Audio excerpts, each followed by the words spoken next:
we go.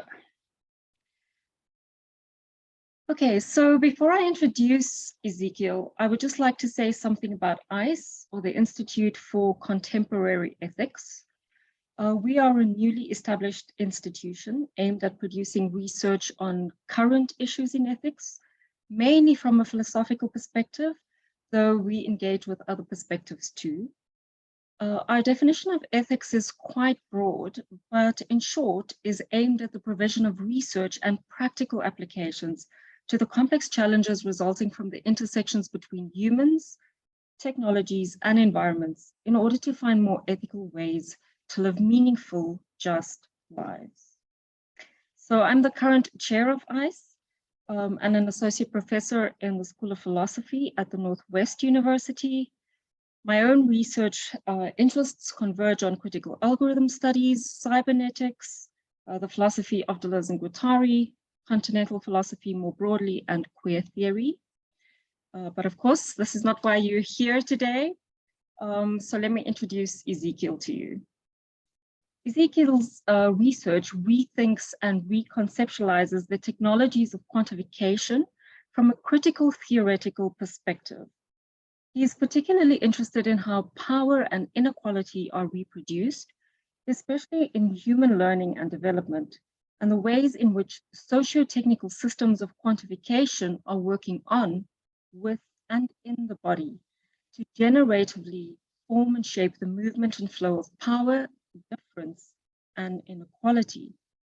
At the same time, he's deeply interested in philosophically and methodologically developing alternative modes of inquiry and practices of quantification that might enable the potentialities of reconstituting socio-political relations and the movement and flow of social life. Ezekiel, if you don't know, is the author of Inheriting Possibility, Social Reproduction and Quantification in Education, and he received the 2018 Outstanding Book Award for this publication. He also edited Thinking Comprehensively About Education, Spaces of Educative Possibility and Their Implications for Public Policy, published by Routledge. And then he's also published numerous articles, other special issues. He's done quite a number of talks. And today he'll be speaking to us about Blackness, measurement, and algorithmic governance. And I think that's something that is very close to our shared but different geopolitical contexts. So we very much look forward to hearing what you have to say. Welcome, and it's over to you. Thank you, Chantelle. It's my pleasure to join you all this afternoon / morning and maybe / evening, depending on where you are in the world.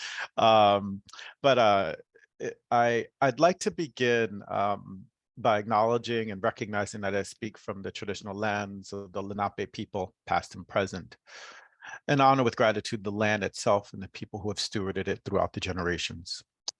I would also like to extend my appreciation again to Chantelle Gray for her gracious and thoughtful introduction and inviting me to join you all today to share my work. So what I'm going to share today, I'd like to discuss some of the interventions I'm making in my current book project, Haunting Algorithms. And in this book, I'm rereading French philosopher Jacques Derrida's Hauntology from the perspectives of new materialisms, process philosophy, Black radical thought, and theories of information and cybernetics. Hauntology for me means to rethink the recursive unfolding of colonial racializing forces in today's forms of algorithmic governance. More specifically, I attempt to trace the formation of the transparent subject of the post-Enlightenment through the logic of statistics and cybernetics that I claim constitute the epistemologics of algorithmic governance. So part of what I'm going to present and share today is part of a larger paper on Blackness and measurement. The earlier parts of the paper I'm not going to share, not just due to time, but I think is already probably some familiar trodden sort of history, if you will, and literature from that's associated with the history of racialism, even the emergence of anti-Blackness, and what I eventually begin to tie together of racialism, the social process of racialism, and measurement itself. And that's more of what I'm going to sort of begin my comments today. By post-Enlightenment subject, as I will explain further later, I'm referring to Denise Ferreira da Silva's intervention to dislodge the hegemony of the European Enlightenment subject. And by algorithmic governance, I'm conceptualizing as a techno-political system that is about politics that oscillates between discipline and control. In some ways, I might even go as far as to say oscillate might not even be the correct or strongest word. I actually want to argue that they're so deeply entangled that and enmeshed and mutually constituted that the technologies of discipline or of control need the technologies of the other. And I'm happy to share and unpack that further, but I just wanted to give that sort of caveat or note.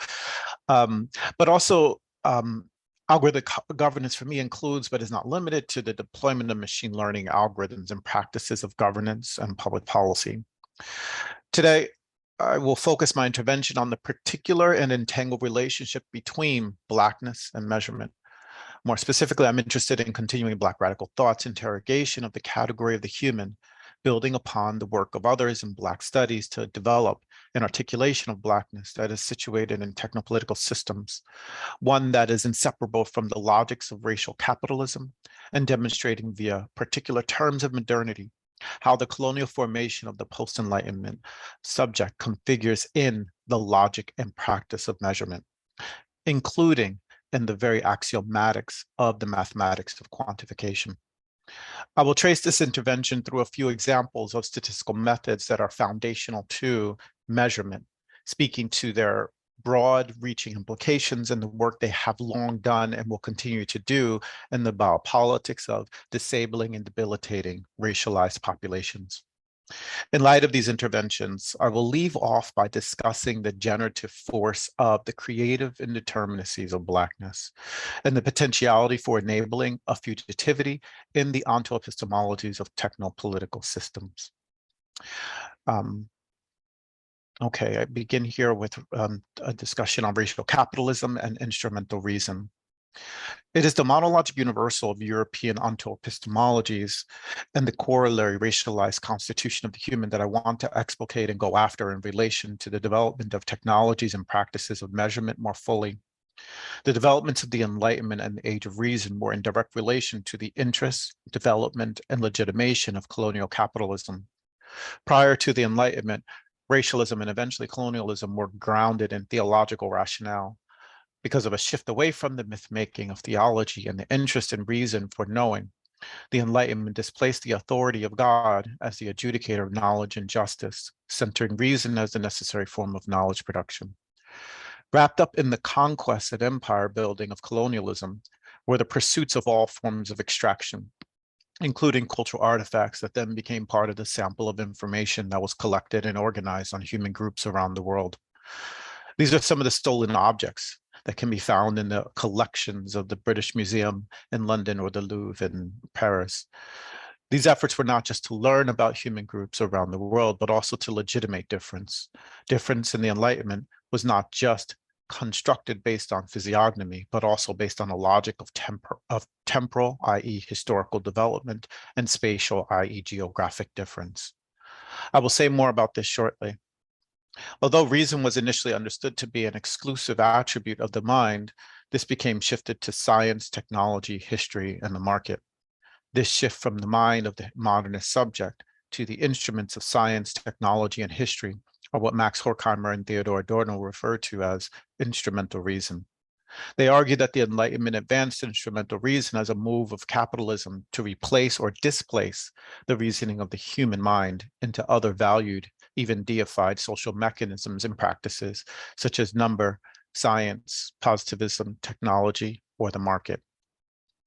While the Enlightenment aimed to dispel myths via the pursuit of truth and freedom through reason, Horkheimer and Adorno argued, and in some ways, I would even suggest lamented that because instrumental reason did not account for social and cultural historical context or its inability to capture everything of nature or the real, and as such distorting the real, instrumental reason produced more myths in place of myths. The shift to instrumental reason has been one of the dominant attributes and accomplishments of the post-Enlightenment, as its claims to technological and scientific achievements have brought about some of the fastest developments in the history of the category of the human. Yet, in the post-Enlightenment, the German philosopher, and my German's horrible, so I'm not going to try to pronounce Hegel's full name. So George Hegel, we all know Hegel, developed a conceptualization of the human subject that consolidated between Immanuel Kant's articulation of the transcendental, and as such, the universalizing of European reason, with Johann Gottfried von Herder's theoretical account of difference as a product of cultural geographic difference, and the production of tribalism due to prejudice. Through this consolidation, Hegel conceptualized a human subject that was based on the European universal of culture and reason, and all non-European subjects being characterized as some degree of distance from this. This is what Denis Ferreira da Silva has characterized as the subject of the post-Enlightenment. For da Silva, the subject for Europe was a transparent subject, what has also been characterized as the liberal subject or the all-knowing subject. In contrast, the non-European subject was an affectable subject, a subject that was endogenous to and shaped by the forces of nature. The affectable subject was not just a primitive subject, but also animalized. As Ezekiel Jackson has highlighted, while Europeans had heard of primates, they did not see them until their colonialist encounters in Africa, collapsing the people of Africa with primates. Ezekiel Jackson also sharply argues that the affectable subject was not simply constituted as partially human or non-human, but rather racial capitalism has oscillated the human non-human constitution of the affectable subject through its situated and contingent necessities and interest. Regardless of inclusion to the category of the human, the subject of the post-Enlightenment was formed based on colonial logics of raciality. When instrumental reason replaced human reason via empiricism, this inaugurated another process associated with the empirical legitimation of hierarchical difference. In fact, it was the Hegelian or post-Enlightenment subject that informed many of the developments in science, technology, and governance. According to da Silva, Hegel introduced in the back door of the subject natural human difference into the liberal subject of modernism. This set the context for the later analytics of raciality of the sciences. That is, a comparative analysis establishing the scientific grounds for human difference. This includes the 19th century work in biology, anthropometry, craniometry, and psychophysics, and early 20th century work in psychometrics and sociology as well, that informed the raciality of the mind, as well as the 20th century work on the sociology of space and populations of human differences that materialize the analytics of raciality. Moving to modernist terms of the analytics of raciality. The modernist terms that undergirded the analytics of raciality were history, time, and space, as in geography.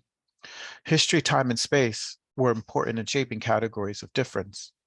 As Denis Ferreira da Silva argues, it is through the temporalizing of categories via Hegel's and Herder's natural history of racial categories that produces sociopolitical logics of raciality.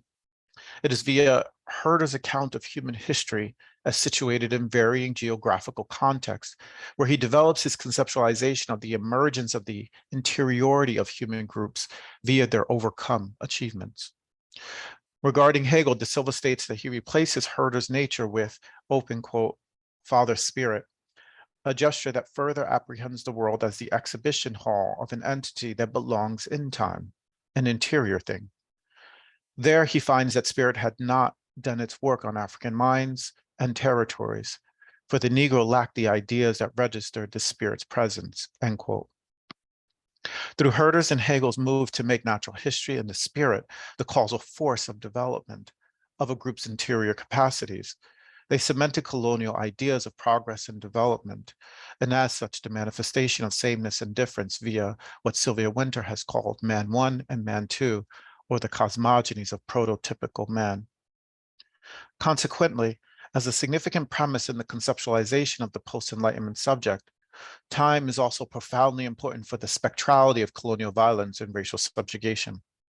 In fact, time, history, and space, or more specifically, development, became the necessary descriptors in the formations of sameness and difference, as well as economic conditions, social conditions, human capacities, and even frameworks that inform social policies and practices of governance, i.e. think liberal political theory here, and the ways in which they undergird and inform social policy, discourses of human rights and human justice, human rights and social justice, as well as practices of governance, all of which make up the system of racial capitalism and the metaphysics of Blackness. Okay, moving on to metaphysics of Blackness. Racial capitalism as a system that emerges from the entanglement of colonial orders of racial classification with the social division of labor, capital, power, and being human, is not simply grounded in anti-Blackness, settler colonialism, and the expropriative appropriative logics of capital. While its forces of racial violence and subjugation are necessary for understanding the material and affective conditions of Black lives, it is also not sufficient to fully apprehend Blackness. As Fred Moten argues, Blackness is both conditioned by the forces of racial capitalism, as well as shaped by the creative indeterminacies of Black performances. Thus, accounting for the processes of racism and oppression are not enough. The examination of Blackness necessitates the analytics of the infinite variability of Black performances. These include the rhythms, the sonic, the tonal, the oral, and the affective reverberations that are non-linearly or non-statically resonant of Blackness. These are the material currents that run beneath the quotidian practices, the affective responses, the viscerality, and that which is activated in the flesh of non-conscious perception. It is also those acts, postures, practices, freestylings, and improvisations that seek to creatively affirm, make do, become lines of flight and acts of fugitivity or acriminality. As I've argued in other places, the discursive formation of constituted deviance is always based on discourses of respectability, whiteness, and attempts to police and discipline the boundaries of the proper and improper, or the appropriate and inappropriate. What often exists in practices of deviance are political acts and pedagogical processes. It is this infinite variability and its diffracted patterns in the flesh that is conditioned by racial capitalism, the boundless becomings that compose the creative indeterminacies of Blackness. Blackness is not simply an ontology, nor is it an identity or epistemology. Blackness, as we learn from Fred Moten and Niamh Chandler, is a metaphysics and a para-ontology. It is that which is always working alongside, underneath, and parallel to the recursive compression of racial capitalism. Blackness is a metaphysics that's always there, yet not readily accessible. It is not outside of the system. Blackness is always lurking, maintaining what Edward Glissant called an opacity. This is not an obscurity or illegibility. It is that which is indeterminate or uncompressible to the monologic universal of the system. Blackness maintains a complicated, seething, and haunting presence as it threatens to disrupt, break, or rupture the changing same. Blackness is that which the epistemological universal seeks to manage at the edge and boundaries of existence, pushing the system to near entropic and apocalyptic conditions. And I might even add, even just thinking about Marquis Bey's work on anarcho-Blackness, the ways in which Blackness has always been a form of anarchism in and of itself. So in fact, even a kind of rupturing of even formal or traditional understandings of anarchism. It is due to the need to surveil, manage, discipline, and generatively control Blackness that has informed the developments of technopolitical systems of racial capitalism. As I've argued with Luciana Parisi, racial capitalism is a recursive system built on logics of coloniality and racialization. Recursivity is about reflecting on, self-regulation of, self-adaptation to, and self-regeneration of the interiority of a system. The monologic universalism in the epistemic response to the emergence of contingency creates the apocalyptic scenario where the end of capital is also the end of the human and of freedom. If, as Mark Fisher reminds us, the end of the world is easier to imagine than the end of capitalism, then the state of emergency of the looming apocalypse reminds humans that they cannot let colonial capital die. The looming threat of challenging or breaking the hegemony of Promethean man has intensified Western methods of enslavement and technology, even enslavement as technology and the technological displacement of the enslaved subject, toward the protecting and maintaining of capital accumulation. The reparative pattern of enslavement and the epistemological ground of enslavement are one and the same, accumulation strategies of capital.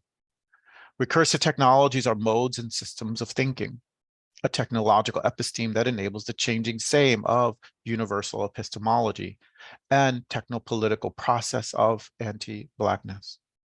We see these recursive technologies in, for instance, psychometric measures of personality test, ability and achievement, learning analytics platforms of essay writing and behavioral modification, biometric technologies of identification such as fingerprint, retinal scan, and facial recognition, predictive analytics such as predictive policing and child welfare risk assessments, and financialization risk forecasting such as home mortgages, health insurance, and life insurance, among many, many others. Each of these technopolitical apparatuses of racial capitalism have in the axiomatics of their statistical and computational developments logics of anti-Blackness, racialism, and the interest of maintaining the changing same of universal epistemology and capital accumulation.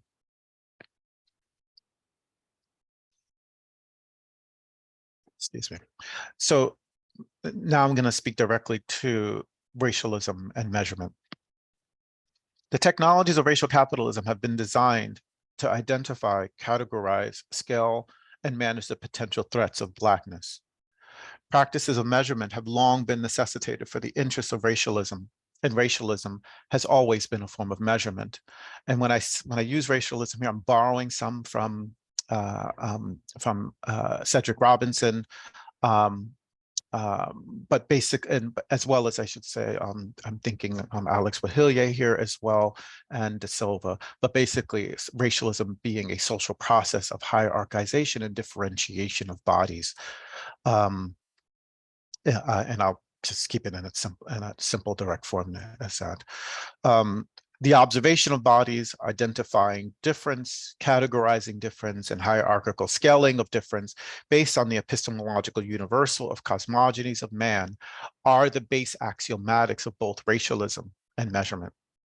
While today we like to think of measurement as quantification, it doesn't have to be. In its simplest form, the categorizing of phenomena is a basic practice of measurement. It is what S.S. Stevens called a nominal scale. Racialism does not just include the categorization of bodies, but also includes the sociopolitical assumptions or constitution to those discursive formations, placing those categorized bodies on a hierarchical scaling, what Stevens named an ordinal scale. Thus, in the move to instrumental reason during the post-Enlightenment, measurement was not simply a logical extension of racialism, but as I will delineate, racialism was a grounding concept to the development of empirical practices of measurement and was built into the axiomatics of the mathematics of measurement. Put another way, racialism is a practice of measurement. Measurement is a process of racialism.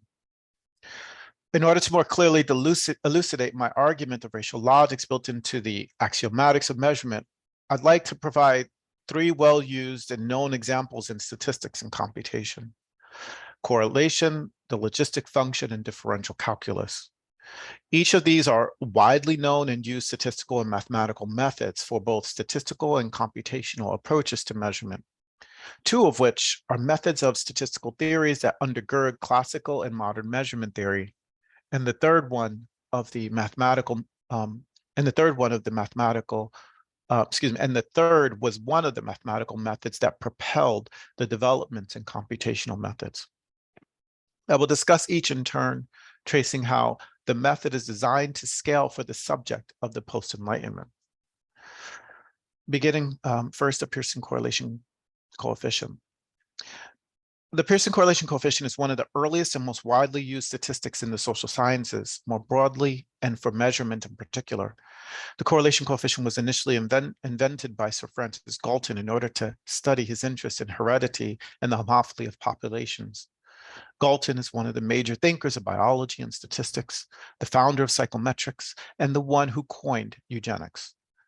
His student, Carl Pearson, further developed the comparative method of the correlation coefficient in order to empirically legitimate his eugenic interest in the intellectual superiority of the Aryan race.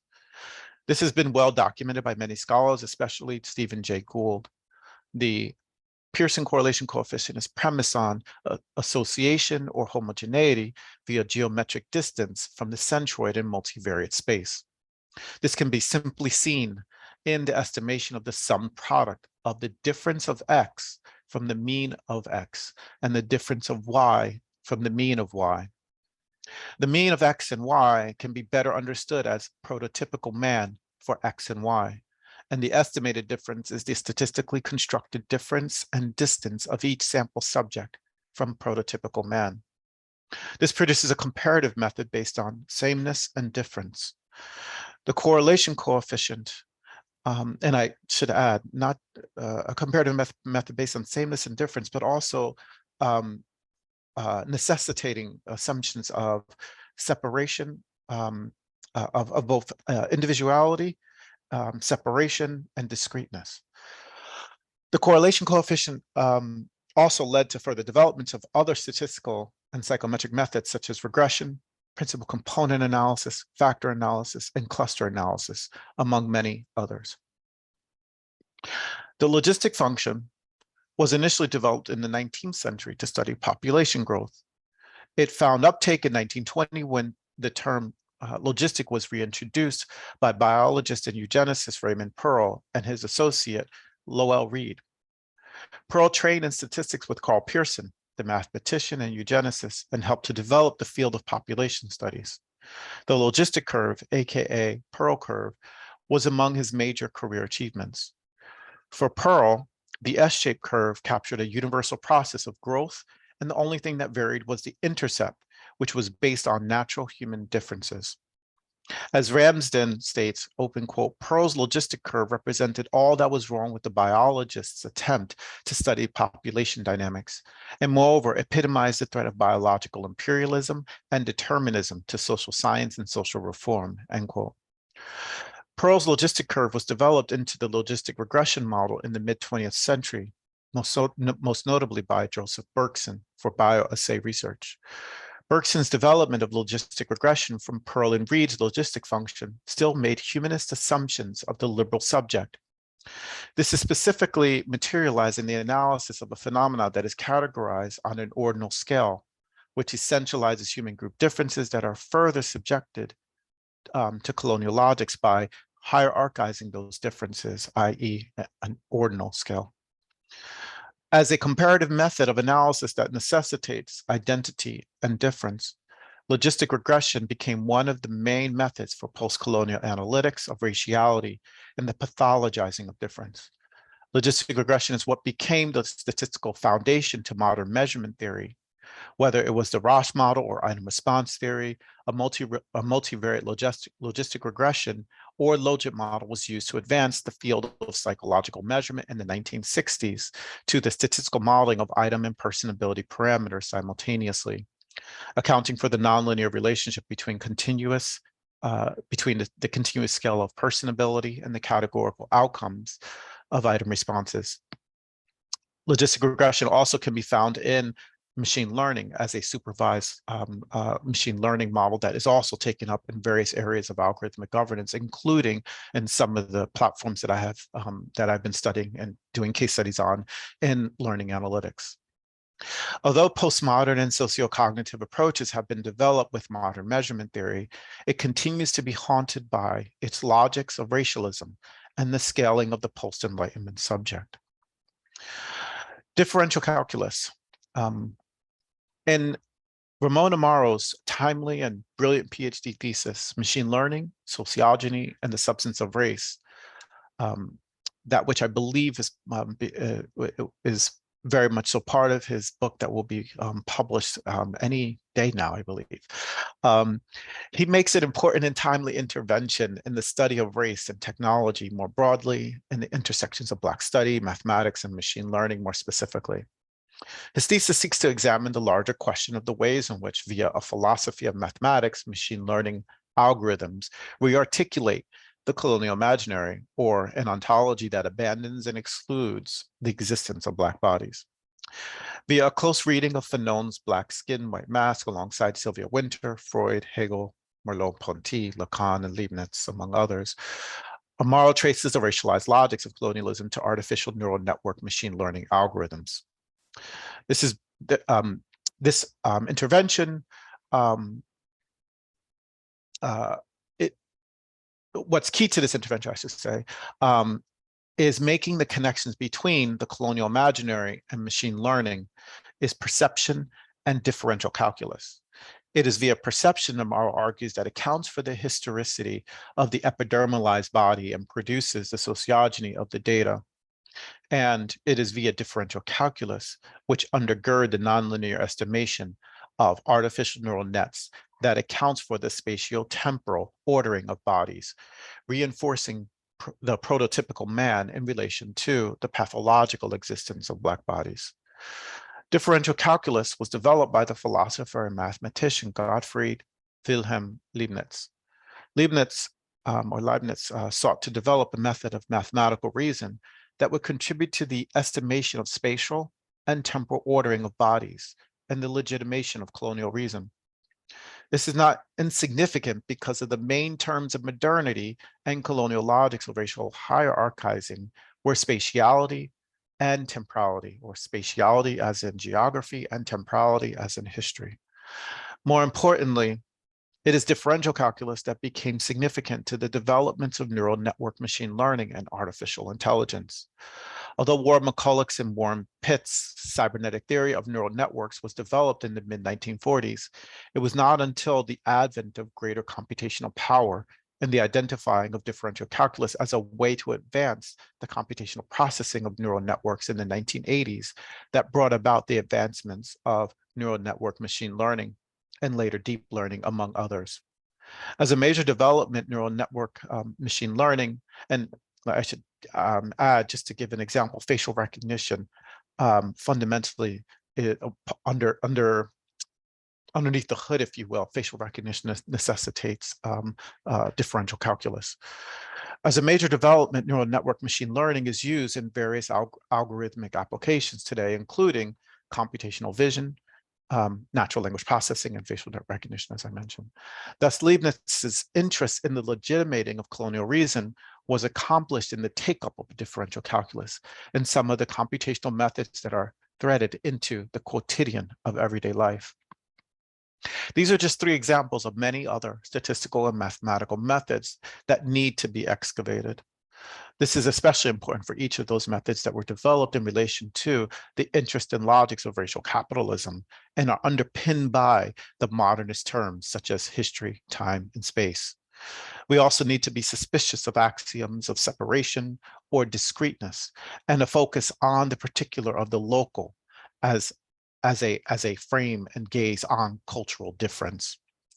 These additional taken for granted terms of modernity have been the hallmark of discourses on cultural difference, whereby human groups can become essentialized and the global logic of racial capitalism is erased.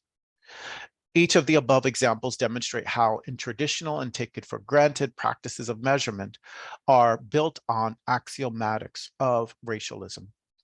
As I stated before, racialism is a material discursive practice of measurement, and measurement is a technopolitical process of racialism. As such, measurement has always been part of the sociopolitical practice of racialism, the technopolitical apparatus of racial capitalism, and the metaphysics of Blackness. Moving on to indeterminacies of Black and Blackness. As a condition of Blackness, the recursive technologies of racial capitalism have been structured around indeterminacies and the ways in which they constitute and manage them. In statistical modeling, indeterminacies are the error or stochastic term of the model. It is that which is not accounted for in the deterministic and parameterized component of the model and is an estimate of the model's uncertainty. Statistical modeling seeks to reduce this error and uncertainty as much as possible through its modeling procedures of the variation of the phenomena of interest. Thus, the less error, the better the model performs, and the more error, the less well the model fits to the data and is adequately modeling the phenomena of interest. In computational analytics, indeterminacies are not understood as error. This is one of the significant differences in between computational analytics and statistical analytics. Indeterminacies are rather understood as noise, and the interest or posture is not to account for or reduce the noise as much as possible, as in statistics, but rather to learn from it. In fact, in machine learning, the more noise the algorithm, the more noise there is, the algorithm the more noise the algorithm is learning from, the better it will likely perform. The algorithms fundamentally need noise and feed off of it in order to build the logics to their computational processing of information. In either case, indeterminacies play a significant role in how they process information, build models, and make sense of the world. What's also important to note here is that in any model, it is always based on a finite system that seeks to process the infinite information in the world. Thus, as we learn from Luciano Parisi's brilliant work on algorithmic thought, the finite model will always eventually approach information that is incompressible to its system. These are what Parisi calls incomputables. Incomputable probabilities are discrete states of non-denumerable infinities that are incompressible to the finite systems of algorithms. It is what has been classically known as Alan Turing's halting probability of a universal prefix self-delimiting machine, and what mathematician and information theorist Gregory Chaitin called omega. Its binary expansion is an algorithmic random sequence, which is incomputable. The incomputable is that which is not outside the system. It is fundamentally a part of the system. It indicates that the system is an incomplete model of cognition. As I discussed earlier, drawing from Moten, racial capitalism conditions the very possibility for the infinite variability of Black performances. Thus, the metaphysics of Blackness is not simply that which the recursive technologies of racial capitalism seeks to manage, discipline, and control, but is of the indeterminacies that exist alongside, underneath, and maintain a spectral presence. Drawing from Denise Ferreira da Silva's interventions on matter, Blackness, and equation of value, she states, open quote, when Blackness's oppositional power refers to matter, it is possible to avoid the principle of contradiction and the accounts of self-determination it sustains. It is possible to avoid, that is, a return to Hegel or Marx via the shortcut of racial eschatology. In the imaginaries of the West, Blackness has no value and is nothing.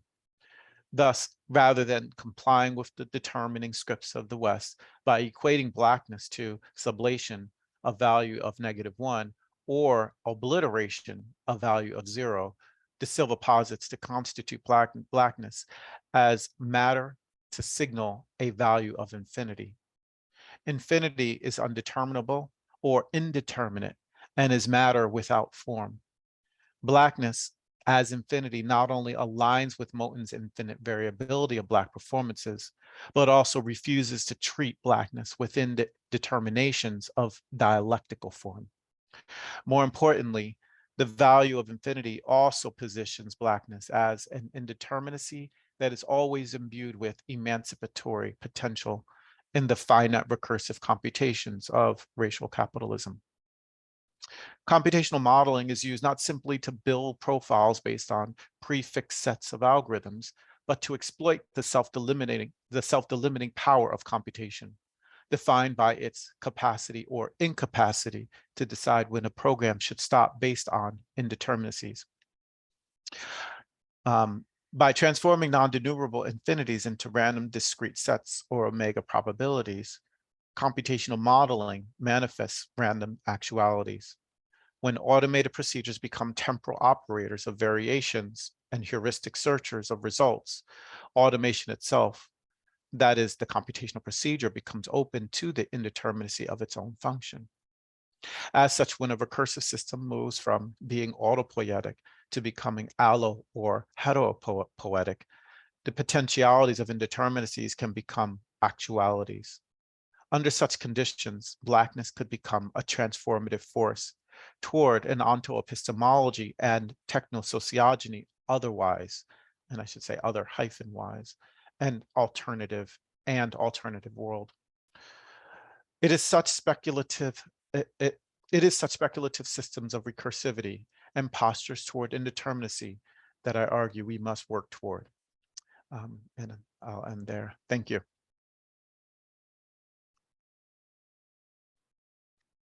Excellent. Thank you so much. I think that was excellent. I don't know if everyone just wants to give Ezekiel a kind of virtual hand clap. So I really think that your conceptualization of colonial logics and specifically its continued effects as biopolitical is so important for better understanding the analytic of measurement, as you've shown, which is so central to what we're thinking about as algorithmic governance. But I really like how you trace this almost sort of genealogically to earlier kind of forms of measurement, including eugenics. So I think this history that you've kind of started unpacking is really important for understanding, you know, how racial logics continue to affect, you know, our daily lives and has just become subsumed really in these new technologies. You know, I think we like to think often, or many people like to think that we've moved beyond, you know, certain kind of hierarchies or, you know, racial, gendered, kind of ableist lines of oppression. But I think what you're showing really is that these continue in new and different forms. But at the same time, I really like, you know, how you start thinking of Blackness as allopoietic and something that can change and really challenge and even maybe transform, you know, what we think of as algorithmic governance and have a more positive biopolitics through it.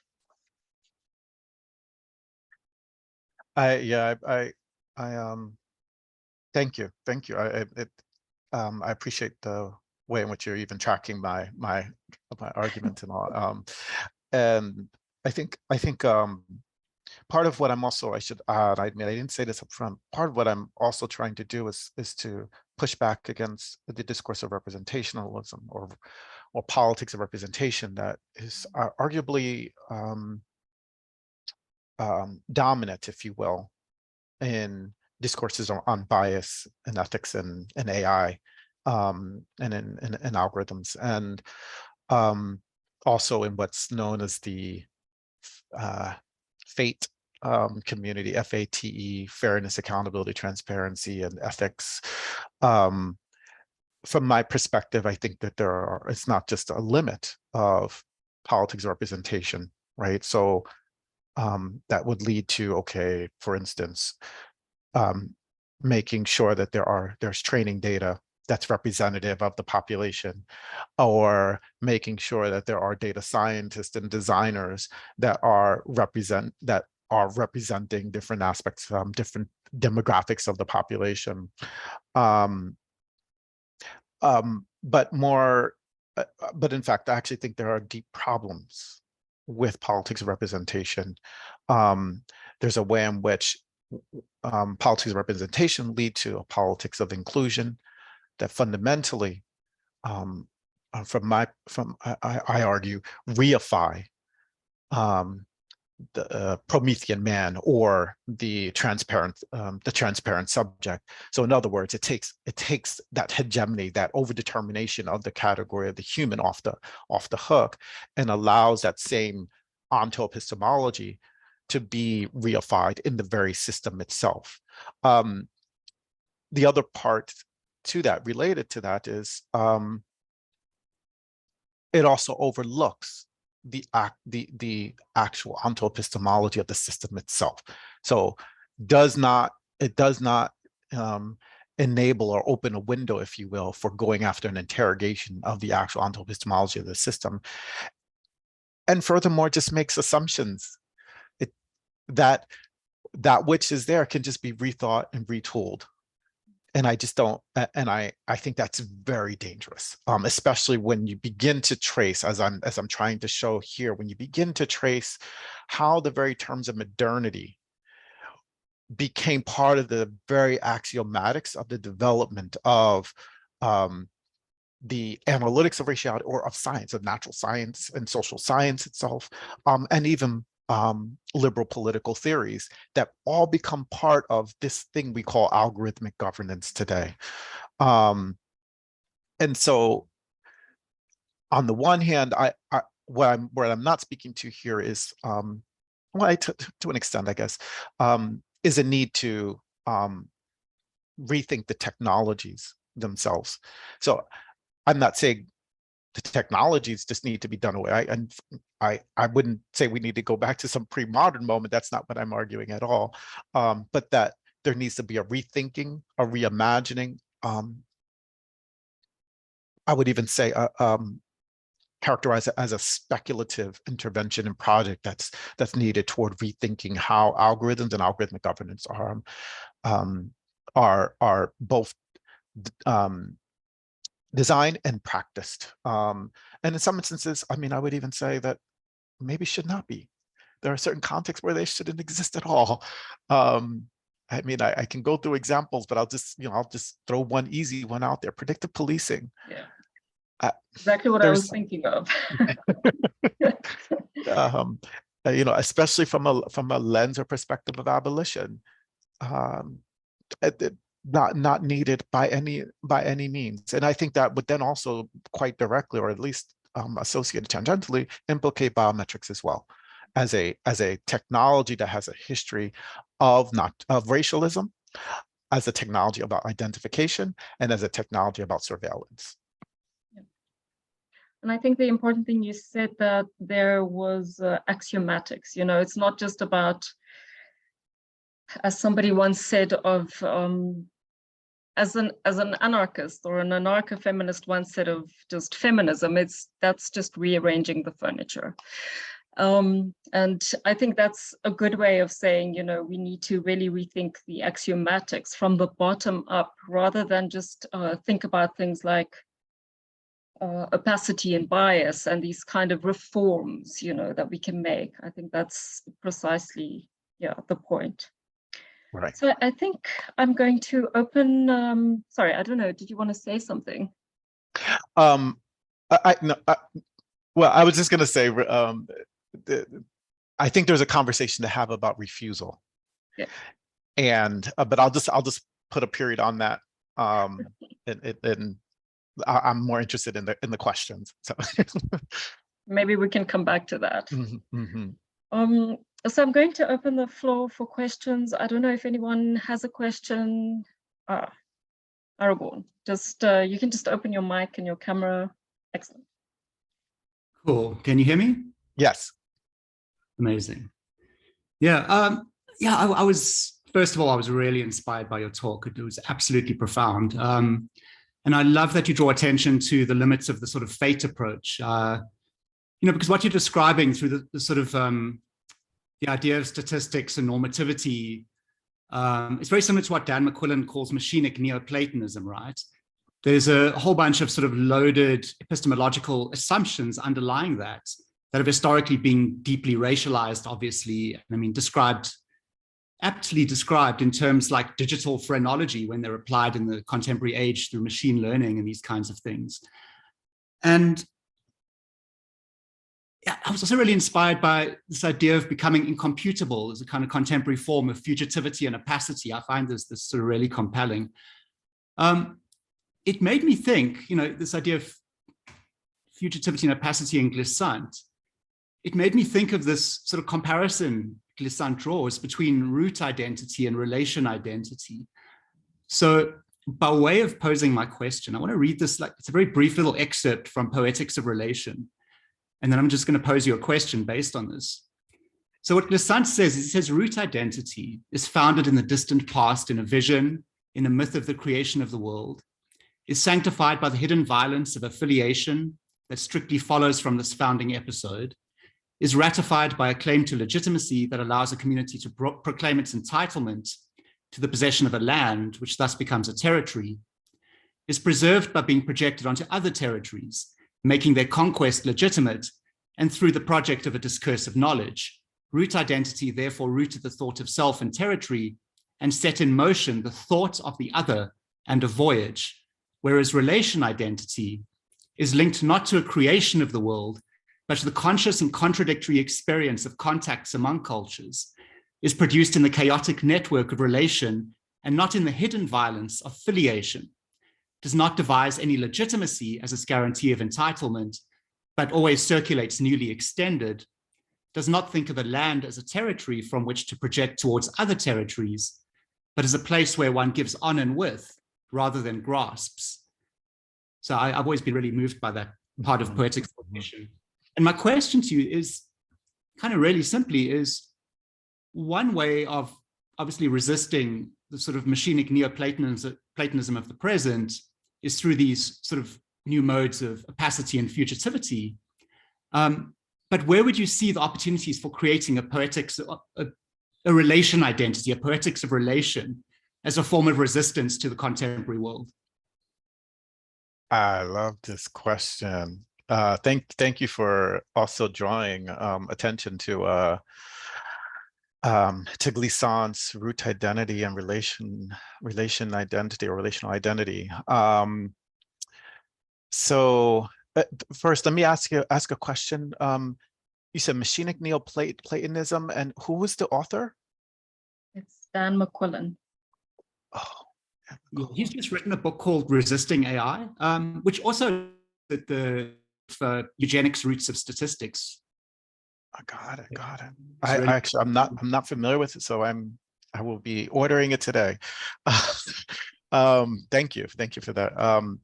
But I immediately from your question and also this engagement of Glissant's root identity in contrast to relational identity, I'm immediately drawn to thinking about De Silva's paper on difference without separability, and if we on the one hand, how difference and separation, discreteness, sequentiality are terms of modernity that were necessitated in order to as part of logics of identity and difference, as part of logics of racialism, as part of colonial logics of racial hierarchies, but also what if we were to, part of this is based on a particular lineage, or I might even say paradigm of science, especially that the social sciences takes from classical physics.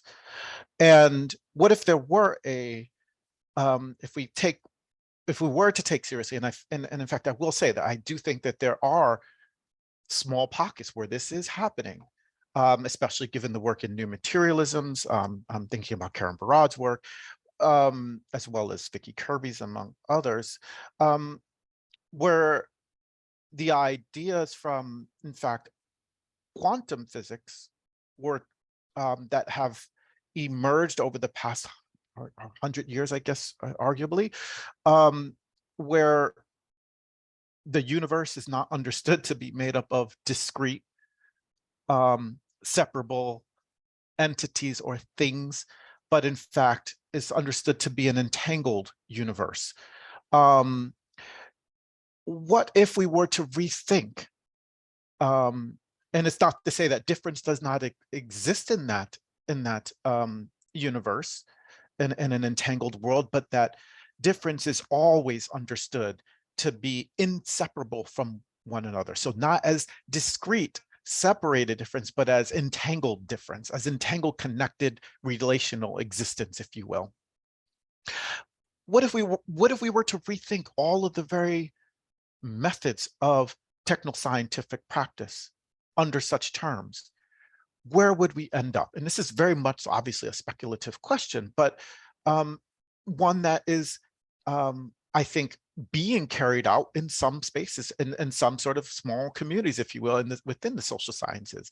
But even going to like the very methods that I even began to track through, would there be a correlation coefficient that is estimated based on some estimated the distance or difference between an observation, some subject, and some estimated mean or estimated estimation of Promethean man, if you will, and even with the logistic function or the logistic regression, would there even be such a thing, or would there be a way that statistics and computation might find ways of analyzing those very differences as in ways that understand them as being overlapping and constantly mutually constitutive and connected? My point is to say, if we were to take glissant, even idea of relational identity, I think we would end up in a very similar place, a place where methodologically, and not just methodologically, not just epistemologically, but axiologically, literally in the very ethics and values that are postured, that are postured and taken up in science, in technology, that takes on an ethics that understands the almost entangled existence of all subjects. And I also think this would have deep implications for political theory as well. So I don't know if I've gone in the direction that you were thinking of, Aragorn. I hope I'm pronouncing your name correctly, but I so appreciate this question, and let me know if there's something else you were thinking about too. No, I wanted practical tips, like what can I do when I wake up tomorrow morning? But no, this is wonderful. I'm so glad. I'm so glad I asked you the question. And there are, this whole idea of entanglement. There is sort of deep Deleuzian resonances where he talks about sort of the dialectic being the shadow of difference, right? So you have sort of self-differentiation without distance, which he gets from Simondon, right? He gets it from quantum physics, as you say. So it's exactly that sort of relation without distance thing that could produce a completely new sort of ethics of scientific practice and social reality. Yep, I mean, I think that's absolutely right. I mean, I think that one could get to this from Deleuze even, rather than even say Barad. I mean, in Inheriting Possibility, I use Barad and Kirby to think through a rethinking of quantification. But I mean, Deleuze is informing, Deleuze is in the background, but I'm also trying to be careful not to, I do think there are some tensions, not some complete, I don't want to say tension, but not complete overlap there. There are some departures there. And so, but I do think one could get to there from Deleuze. And in fact, my colleague, Liz de Freitas, does a lot of these kind of more Deleuzian type of interventions. And I think my more recent work around computation is really more informed by Deleuze than anything. But to me, I mean, one could think assemblage theory as a way of thinking about the entanglement, not just the entanglement, but also the process of the universe, how the universe or the plenum is working at different scales, and how even that which we understand as these emergent assemblages are merely emergent and and are not static by any means, but in fact are constantly being reconfigured based depending on what types of entities are being brought in. And I mean, there's a way in which I think about Barad's sort of classic experiment when she talks about the smoking of the cigar and how the smoke altered in the classic physics experiment, quantum physics experiment, like how it altered the actual results itself, and how that smoke, the smoking of their cigar would not have been considered part of the elements of that experiment, but in fact, it actually was very much so part of it. Part of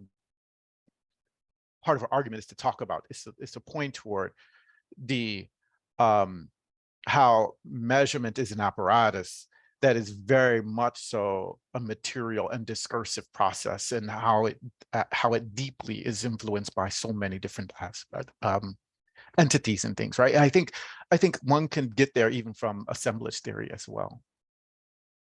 Oh, wonderful, thank you. I'm going to run away before I steal more of the time here. But I also shared the Dan McQuillan links in the chat in case you're interested. Thank you, I appreciate that.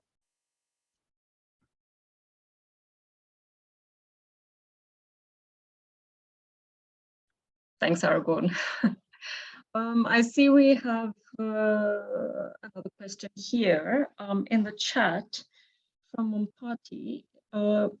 He says, is there any model-based epistemology of measurement in establishing algorithmic governance outcomes?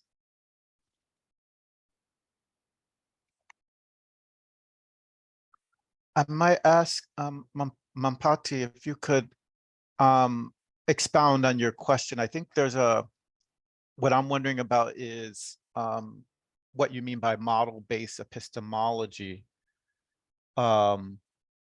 Yeah, if you could unpack your question a bit more. Okay, thank you very much, Chantelle. Thank you very much, Ezekiel, with the presentation. I believe that when we are dealing with the issues of epistemology, we are trying to find a way in terms of how can we deconstruct what is already there to construct what we believe it is to be maybe the future knowledge.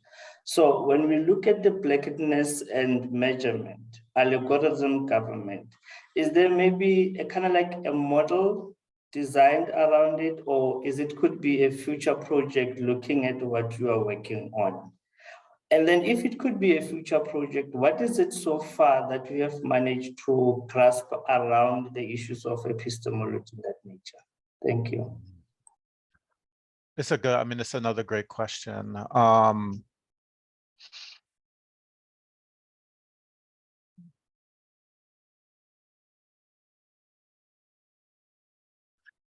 I think, so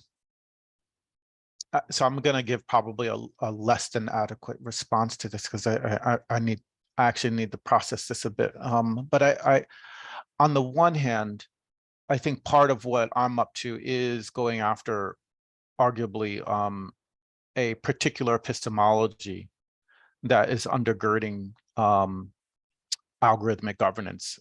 And I'm arguing that literally is our undergirding across the board much of algorithmic governance, but it's also a different ontology, especially ontology of information that that even statistics does not share. I think statistics has been placed in a position to take it up because of the dominance and push from computation. But I think that even what I'm doing, I think could be, I'm going after a very particular sort of intervention around trying to delineate and trace colonial epistemologies, modernist, the ways in which modernism is working underneath the engines of algorithmic governance. But I think there's another speculative project that could and should be taken up in relation to what model-based epistemology, or what sorts of epistemologies, plural, are possible. What kind of possibilities of epistemologies can we think of that could be taken up under the practices of algorithmic governance? And I mean, this is somewhat related to what Luciana and I have written on and have been talking about, of the need for a project that goes after the various cosmogonies of the, we might say, not just the origins and the existence of the human, but the various cosmogonies that make up the plurality, the multiplicity of onto-epistemologies around the world, that then can begin to open up to a system. And I'm using system generally, but also thinking about algorithms as systems themselves, algorithmic systems, in a way that can begin to open them up to for systems to be responsive to, adaptable to, those various onto-epistemologies, those various cosmogonies. With that in mind, not adaptable in the sense of bringing them into the changing same, not in the sense of melting difference into sameness, but in the sense of seeking to affirm and provide a response situated in those cosmogonies. I'm not sure if that's really what you were looking for in your question, but yeah, thank you. It's a great question, and I think it's a big one. I think it's a whole book project, another book on it, so maybe a few. Oh, you're muted, Chantelle. Yeah, I'm muted. Thanks, Mampati. Yeah, and thanks, Ezekiel, for that. I think I'm going to just ask if there's a final question. Otherwise, I'm going to ask you in closing to maybe say something about refusal. Oh. All right. So first, thank you all for, again, thank you, Chantelle, for inviting me. Thank you for the opportunity to share this work. And I so deeply appreciate the questions. It's these questions that help to sharpen and sharpen my own thinking. Refusal, I think, so I take the perspective that refusal has its necessity under certain conditions, certain events, certain situations. The right to opacity, I think, is a necessary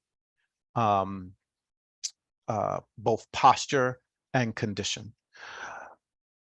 Yet I also think that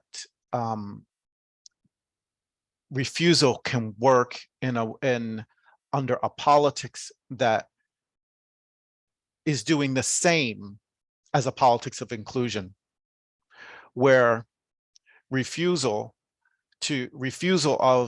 of the system itself, refusal of the logics and the violence of racial capitalism, also does the potential work.